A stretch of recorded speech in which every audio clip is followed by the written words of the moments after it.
नमस्कार दोस्तों, कैसे हैं। उम्मीद करता हूं कि आप सभी स्वस्थ होंगे, तंदुरुस्त होंगे। मैं भी स्वस्थ हूं। भगवान की कृपा से आप सभी का हर एक मनोकामना पूर्ण हो। तो क्लास स्टार्ट करते हैं एक मोटिवेशनल कोट्स के साथ। तो कहते हैं कि सपनों को अपनी सांसों में रखो, मंजिल को अपनी बाहों में रखो। हर जीत होगी आपकी मेरे दोस्त, बस लक्ष्य को अपनी निगाहों में रखो, लक्ष्य को अपनी निगाहों में रखो। तो आज के क्लास में सीखेंगे मैथमेटिक्स। ये क्वेश्चन बैंक आपका चल रहा है, जिनमें से कि आपका सेकंड सीटिंग होगा 2021 का, सेकंड सीटिंग होगा द्वितीय पाली। ठीक है, हमने क्या क्या भाई 2011 से ही लेकर के, ठीक है, तो अभी यहाँ 2021 तक में आ गया, जिनमें से हमने आपको कंपार्टमेंट एग्जाम में जो पूछा गया तो वो भी बताया, सेकंड सीटिंग भी बताया, प्रथम सीटिंग भी बताया, टोटल वाइज टोटल करते हुए आए हैं। ठीक है, यदि आप इस सभी को देखना चाहते हैं तो डिस्क्रिप्शन बॉक्स में मैं उनका लिंक दे दूंगा, वहां से देख लीजिए, या फिर आप प्लेलिस्ट चेक कर सकते हैं। बहुत बार चैप्टर वाइज चैप्टर हमने क्या खत्म किया। अच्छा, डिस्क्रिप्शन बॉक्स कहाँ पे मिलेगा, बहुत सारा स्टूडेंट को पता नहीं रहता, तो देखिए जाइए वहाँ पे, देखो मोटा मोटा अक्षर में 2021 सेकंड सीटिंग लिखा होगा, है ना, ब्लैक में उसको टच कीजिए, आपके नीचे में देखिए शो करता होगा ना, 2021 लिखा होगा, सेकंड सीटिंग लिखा होगा, मैथ लिखा होगा, उसको टच कीजिए तो आपका डिस्क्रिप्शन बॉक्स ओपन होगा। वहाँ पे आपका कुछ ही लिंक शो करता होगा, वहाँ पे देखिए एक साइड में मोर लिखा होगा, मोर को टच कीजिएगा, टोटल लिंक खुल जाएगा, जो पढ़ना आप पढ़ लीजिए। ठीक है, चलिए देखिए यहाँ पे, देखिए एक बार दिखा देता हूँ ना, यहाँ पे हमने जो सेट किया है यहाँ पे दिखाता हूँ 2021 का, क्योंकि अभी जो है ना न्यू बुक में जो कि ये सब उपलब्ध नहीं है, दिखाए ना 2021 ये देखिए आपका सेकंड सीटिंग द्वितीय पाली। ठीक है, तो यहीं से क्वेश्चन हमने क्या क्या लिया है भाई, एक पेज को हमने क्या क्या यहाँ पे खींच लिया फोटोज, ताकि आपको बिलीव हो जाए क्या सेकंड सीटिंग है। ठीक है, चलिए देखिए प्रश्न क्या दिया है, कहता है कि यदि बिंदु इतना इतना संरेख हो तो निम्नलिखित में कौन। देखिए जब भी संरेख होता है त्रिभुज का क्षेत्रफल होता है 0, जो कि यहाँ पे आपको दे दिया गया। ठीक है, तो आपका फॉर्मूला क्या होता है भाई, हमने आपको यहाँ याद करने का एक ट्रिक भी बताया था। देखिए कौन होता है, x1 into y1 minus y3, है ना, फिर plus x2 into y3 minus y1 plus x3 into y1 minus y2, यानी कि ये वाला आपका राइट आंसर होगा। जब भी संरेख होता है तो आपको ये बोला फॉर्मूला, त्रिभुज का क्षेत्रफल जो कि 0 हो जाता है, जब 0 हो जाता है तो लिखिएगा, तो यहाँ पे n/2 भी रहता है त्रिभुज का क्षेत्रफल, वो पर आ जाएगा, तो 0 गुना कुछ भी हो जाएगा, सब 0 कर देता है। ठीक है, तो राइट आंसर आपका इसका क्या हो गया,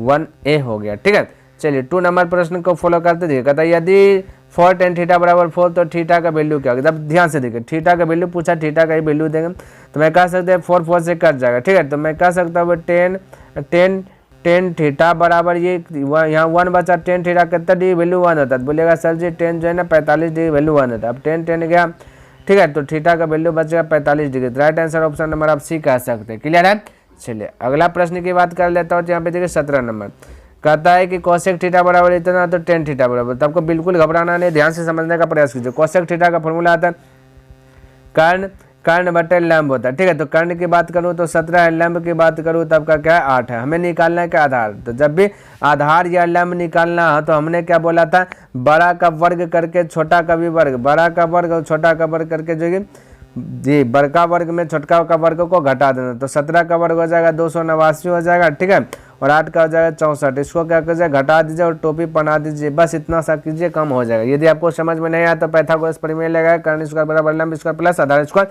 आपका जो कि करेक्ट होगा। अब इसको घटाया, 9 में से 4 गया तो बचा 5। ठीक है, 8 में से 6 गया तो बचा 2, तो यहाँ बचा 2, तो 225, तो 225 का बाहर आ जाता है आपका 15। ठीक है, तो आधार हो गया 15। हमें निकालना टेन थीटा फॉर्मूला आता है लंब बटे आधार, तो लंब की बात करें तो 8 है, आधार की बात करें तो आपका 15 है, तो 8/15, तो right answer option number B correct हो गया। क्लियर है, चलिए अगला प्रश्न की बात कर लेता हूँ। तो यहाँ देखिए ये आपका 4th नंबर होगा। ठीक है, चलिए भाई कहाँ हो गया 4th नंबर, आइए यहाँ पे, ये देखिए 4 नंबर कहता है ये घड़ी के मिनट वाली सुई द्वारा 60 मिनट में बनाया गया कोण कितना। अब देखिए मिनट वाला सुई होगा, यहाँ पे कोई देख लीजिए, जूम कीजिए, घड़ी है। ठीक है, घड़ी है और मिनट वाला सुई होगा, ये आपका 12 बजा दिए, 3 बजा दिए, 6 बजा दिए, 9 बजा दिए, मोटा मोटी करके। ठीक है, अब यहाँ पे मैं कह सकता हूँ कि मिनट वाले सुई यहाँ पे होगा, सपोज डेट यहाँ पे होगा, यही टिक टिक टिक टिक टिक टिक टिक टिक करते करते पूरा वृत्त को घूम जाएगा। जब पूरा वृत्त घूमता है तो वो 360 डिग्री का एंगल बना लेता है, तो राइट आंसर कह सकते हो ऑप्शन नंबर डी हो जाएगा। ठीक है, तो 60 मिनट में 360 डिग्री, क्योंकि 60 मिनट में पूरा घूम जाएगा मिनट का सुई, तो 360 डिग्री हो जाएगा। 5 नंबर देखिए, कहता है प्रथम 6 अभाज्य संख्याओं का माध्यक ज्ञात कीजिए। देखिए माध्यक ज्ञात करना बिल्कुल आसान है। ठीक है, तो जैसे माध्य ज्ञात करते हैं वैसे माध्यक, बस इसमें शर्त ये रहता है कि थोड़ा सा बढ़ते क्रम और घटते क्रम में सजाना, और बढ़ते क्रम घटते क्रम हमने बहुत अच्छी प्रकार से बतला दिया। ठीक है, चलिए यहाँ पे अपने ट्रिक भी बताया था बढ़ते क्रम घटते क्रम का, यहाँ भी दिखे। तो अभाज्य संख्या, तो अभाज्य संख्या शुरू से होता है 2, 2 के बाद अभाज्य संख्या 3, जो 1 से और स्वयं से भाग लेंगे वही अभाज्य संख्या होता है। भाग के बाद 3 के बाद 5 हो जाएगा, 5 के बाद 7 हो जाएगा, 7 के बाद 11 हो जाएगा, 11 के बाद 13। देख लेते हैं 6 को हुआ कि नहीं, 1 2 3 4 5 6 हो गया। तब आपको करना क्या है, जब 6 हो गया तो फर्स्ट कटाइए, लास्ट कटाइए, फर्स्ट कटाइए, लास्ट कटाइए, बीच में 2 गो बच रहा है क्योंकि फर्स्ट लास्ट सबका खत्म हो जाएगा, तो बीच में 2 गो बचा है। तो यही दोनों को जोड़ दीजिए, क्या कीजिए, जोड़ करके 2 से भाग, 5 और 7 हो जाएगा 12, 12 से 2 से भाग दे दिए 6। तो ऐसे ही माध्य निकाल लेते हैं फटाक से शॉर्ट ट्रिक में, ठीक है। तो ऑप्शन नंबर आपका सी करेक्ट हो जाएगा, ध्यान में रखना थोड़ा सा, ठीक है। चलिए अगला प्रश्न की बात कर लेता हूँ। तो यहाँ पे देखिए 6 नंबर प्रश्न क्या कहता है समझिएगा। ये भाई कहता है कि सेक स्क्वायर 45 डिग्री -2 बराबर क्या होगा। तब अच्छा हमें कह सकते हैं अब सेक स्क्वायर थीटा का वैल्यू बैठाना होगा।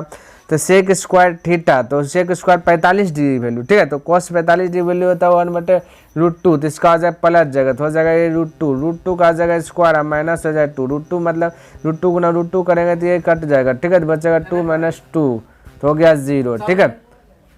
तो आपका राइट आंसर क्या हो गया, ऑप्शन नंबर बी करेक्ट हो गया इसका भी, ठीक है। 6 का भी हो गया बी। आगे देख लेते हैं क्या कहता है, समझने का प्रयास कीजिए। कहता 2 न्याय संगत है, न्याय संगत सिक्के उछाले जाते हैं तो 2 शीर्ष यानी चित आने की प्रक्रिया। हमने सिक्का वाला भी विस्तार रूप से बताया था, हमने बताया था जब वो सिक्का उछालेगा तो एक सिक्का में टोटल कुल परिणाम की बात करें तो 2 होता है, एक हेड होता है, एक क्या होता है टेन होता है, एक चिट होता है, एक पेट होता है, ठीक है। तो जब 2 परिणाम होता है, 2 सिक्का है तो इस पर पावर 2 दीजिएगा, 3 को रहता है 2 पर पावर 3 देते हैं, तो टोटल की बात करें तो 4 परिणाम हुआ। हमें पूछा हेड यानी चित के आने की प्रक्रिया।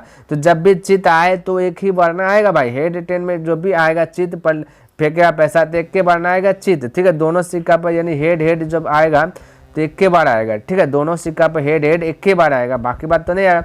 तो टोटल जो संभव क्या हुआ, चित का बार आएगा 1 बार, तो संभव घटना बटे कुल घटना, तो 1 संभव है और ये 4 आपका कुल है, तो 4 नीचे हम लिख दें। जैसे आप टेस्ट में भी देते हैं टोटल नीचे लिखते हैं, जितना संभव आंसर आया उसको ऊपर में लिखते हैं, तो वही है।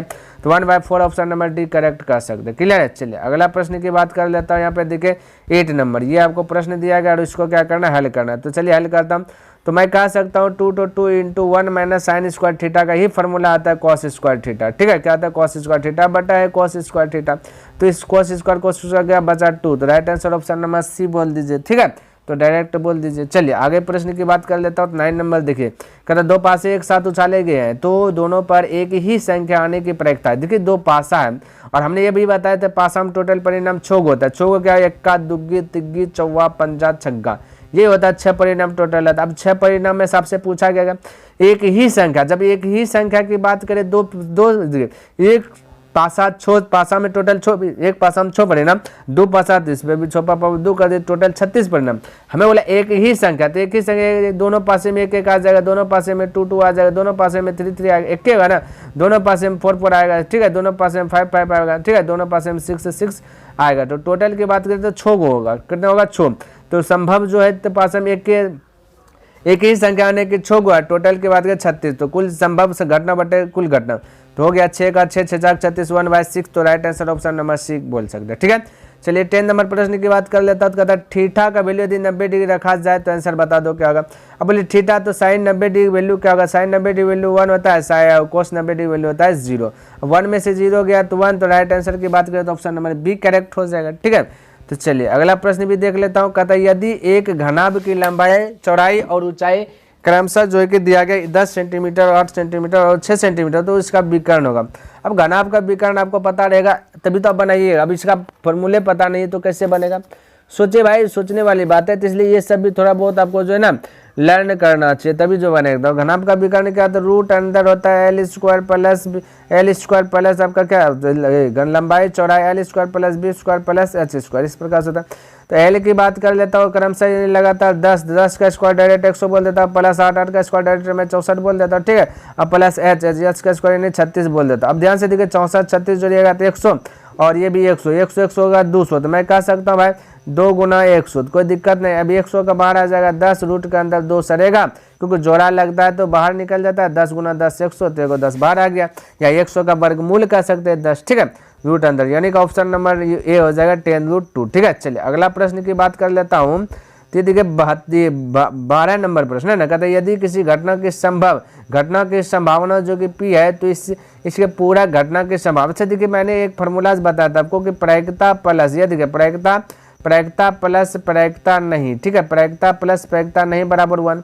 अब आपको कहता है कि घटना की संभावना P है। अब देखिए P दे दिया गया, अब जैसे पूरा घटना, तो भाई इसको ये पार भेज देंगे तो मैं बोल सकता हूँ ना कि 1 तो 1 हो जाएगा, ये P और पट्टी जाएगा तो -P हो जाएगा, तो 1 - P होगा। तो वो P है तो 1 - P है, तो 1 - P ऑप्शन नंबर देखिए डी करेक्ट हो रहा है, ठीक है। तो 12 का ऑप्शन नंबर क्या जाएगा, डी करेक्ट हो जाएगा, ठीक है। तो इस प्रकार से आप जो कि बना सकते हैं। अगला प्रश्न की बात कर लेता हूँ, कहता इतना का परिसर। देखिए भाई परिसर भी जो कि अभी हाल फिलहाल में एग्जाम में जो कि पूछता है, ठीक है, तो इसको माइंड में सेट रखना। भाई हौला है ना, ये बच्चा जो भी सीख जाएगा, तो आपको कहीं नहीं सीखना है। तो परिसर ज्ञात करने का फॉर्मूला आता है कि बड़ा माइनस छोटा, क्या चीज़ भाई, बड़ा माइनस छोटा, सबसे बड़ा माइनस छोटा, ठीक है। तो सबसे बड़ा की बात कर लेता हूँ, ठीक है, तो इस प्रकार से फटाक, तो सबसे बड़ा की बात मैं कर लेता हूँ। तो यहाँ पे देखिए 81 है, तो 81 सबसे बड़ा, माइनस सबसे छोटा की बात कर लेता हूँ तो 12 है, तो -12 घटा लीजिए, तो इससे बचा लीजिए, 11 में से 2 गया 9 बचा, और 7 में से गया 6, तो 69 right answer option number D correct हो जाएगा। क्लियर है। चलिए नेक्स्ट प्रश्न की बात कर लेता हूँ। तो यहाँ पे देखिए 14 नंबर प्रश्न कहता है कि यदि किसी घन का प्रत्येक किनारा यदि L इकाई हो तो इसका संपूर्ण पृष्ठीय क्षेत्रफल। अब भाई घन का कुल पृष्ठीय क्षेत्रफल भी पता होना चाहिए, क्योंकि कुल पृष्ठीय क्षेत्रफल पता रहेगा तभी जो कि बनेगा। अब पता ही नहीं है तो कैसे बनेगा भाई। तो घन का कुल पृष्ठीय क्षेत्रफल 6L² होगा, 6L², क्योंकि दे दिया गया आपका, क्या दिया गया, ये आपका यहाँ पे किनारा दिया नहीं, भुजा दिया गया, L का वैल्यू, भुजा क्या बोल दिया, L है, तो इसका फॉर्मूला जी हो जाएगा आपका, क्या जाएगा, 6 गुना L², ठीक है, वर्ग इकाई। चलिए आगे प्रश्न की बात कर लेता है। तो यहाँ देखिए बहुलक मोस्ट VBI एक प्रश्न आएगा ही आएगा, फिक्स कर लीजिए, आप अपना मुट्ठी में कर लीजिए। बहुलक का मतलब बहुलक का मतलब ही समझिए, बहु का मतलब था बहुत ज्यादा, और लक का मतलब वही आंसर, यानी वही साथ देगा, जो बहुत ज्यादा है वही आंसर। तो 9 की बात कर ले तो 1 है, 2 है, 3 है, 3 9 है, बाकी बात तो कुछ नहीं दिख रहा है सबसे ज्यादा, तो 9 आंसर हो जाएगा, ऑप्शन नंबर बी करेक्ट हो जाएगा। क्लियर है, किसी को डाउट है, कोई डाउट नहीं होना चाहिए। उसी प्रकार से अगला प्रश्न देख लेता हूँ, क्या कहता है समझने का प्रयास कीजिएगा, ठीक है। देखिए 16 नंबर कहता है कि निम्नलिखित में कौन जो कि केंद्रीय प्रवृत्ति की माप जो है कि नहीं है। तो केंद्रीय प्रवृत्ति की माप नहीं है, तो माध्य है, माध्य से तो बीच वाला माध्य ज्ञात करें, माध्यक से भी ज्ञात कर लेते हैं, बहुलक से भी आंसर निकाल लेते हैं, मानक विचलन नहीं होगा, ठीक है। इसका क्या होगा, मानक विचलन नहीं होगा, ठीक है। तो केंद्रीय प्रवृत्ति की माप की बात करें तो ये 3 गो है, लेकिन बाकी बात मानक विचलन केंद्रीय प्रवृत्ति की मापक नहीं है, ठीक है। अगला प्रश्न की बात कर लेता हूँ, कहता है निश्चित घटना की प्रायिकता, ये भी आपको लर्न करने वाली बात है, याद रखने वाली बात है। तो निश्चित घटना तो 1 हो जाएगा, निश्चित घटना की प्रायिकता होती है तो 1, तो ऑप्शन नंबर सी करेक्ट हो जाएगा, ठीक है। तो ध्यान में रखना है सब, और अनिश्चित पूछता है तो 0 हो जाता है, ये भी ध्यान में रखना। चलिए कहते हैं यदि एक शंकु की त्रिज्या 14 सेंटीमीटर है और इसकी त्रिज्या ऊंचाई 15 सेंटीमीटर, तो शंकु का संपूर्ण पृष्ठीय क्षेत्रफल क्या होगा। अब शंकु का संपूर्ण पृष्ठीय क्षेत्रफल पहले फॉर्मूला याद रखिए, पाई आर होता है, R+L होता है। अब ये होता है पाई का वैल्यू की बात करूँ तो 22/7 होता है, आर का वैल्यू की बात करें तो 14 दिया गया, यहाँ पे हो जाएगा 14 प्लस L की बात करें तो 15 दीजिए। चलिए हल कीजिए, आपका आंसर 7 दूना 14 होगा, 22 दूना हो जाएगा 44, गुना हो जाएगा 14, 15 हो जाएगा 29, ठीक है। तो चलिए 30 गुना 4 कीजिए, 3 चौक 12, 120 में से एक 4 घटा दीजिए, क्योंकि एक ज़्यादा पढ़ लिए थे ना, 4 बार पढ़ लिए थे ज़्यादा, 4 घटाए तो 16, ठीक है। तो 116 करिए 6 तो चलिए 11, फिर हो जाएगा 116, 16 11 हो जाएगा 127, ठीक है। तो हो गया 12, 1276, तो 1276 ऑप्शन नंबर ए करेक्ट हो जाएगा। क्लियर है। चलिए नेक्स्ट प्रश्न की बात कर लेता हूँ। देखिए कहता है 2 वृत्तों की परिधियों का रेशियो दिया गया है तो उनका क्षेत्रफल होगा। था हमने आपको पहले बताया, परिधि दे, त्रिज्या दे, भुजा दे, जो भी दे आपसे, अब देखना पूछा क्या, क्षेत्रफल पूछा तो स्क्वायर दे देना, परिधि पूछे टोपी पढ़ना, ये बोले थे। तो 9:16 हो जाएगा, 3 का 9, 4 का वर्ग हो जाएगा 16, 9:16 ऑप्शन नंबर डी करेक्ट हो जाएगा। क्लियर है।